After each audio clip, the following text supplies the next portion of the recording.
Summer fun sometimes seems endless with parties, travel, trips to the water parks, but all that fun can diminish your finances. That's true. If you overspent this summer, you're not alone. Tom Neumann from Drake & Associates is here now with tips for getting back in the black. And Tom, let's just say it right now. Yes. You Yes. are the victim of overspending as well, right? You know, it happens to everyone. But you're a pro. How did that happen?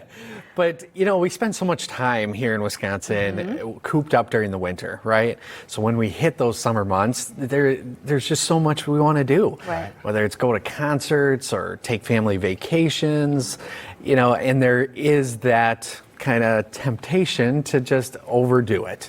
So it's important to take a look at your finances, make sure you plan ahead, and you know, make sure you don't put yourself in a bad situation. But can you do the fun things in summer and then do nothing fun in winter and make up for that money that you spent? How do you get out of that hole?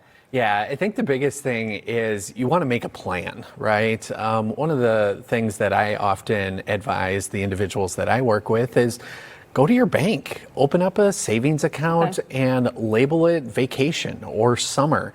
Sock away a little bit of money each time you get a paycheck and put that into it.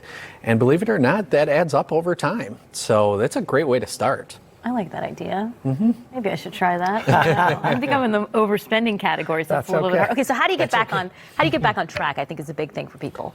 Yeah, the biggest thing is, you know, first and foremost, if you did overspend this summer, take a look at your receipts. Okay. Pull out your bank statements, your credit card statements, evaluate how much you did overgo.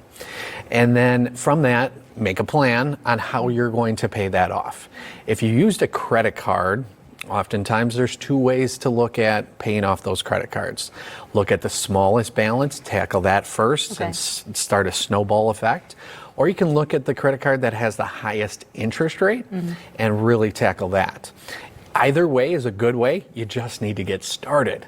So that's one way to start tackling this. Okay. All right, here's the other thing. Yeah. We can all spend extravagantly, but you know what? Some of the best memories as a family were things that were just simple activities. There's a lot of free things that are happening that people can do and not get in that financial hole. 100%. I mean, what people love about living in southeastern Wisconsin is we do have a lot of stuff that goes on during the summer that can be really low cost or free or complimentary. So take a look at various websites, you know, go down to your city hall. They're going to have a list of things, festivals, carnivals, you know, zoo things that happen. So you are 100% correct on looking for those alternatives. Okay, last question. What's the best thing to do to make sure I don't make this mistake again next year? Holding yourself accountable, and then working with someone close to you that can hold you accountable as well.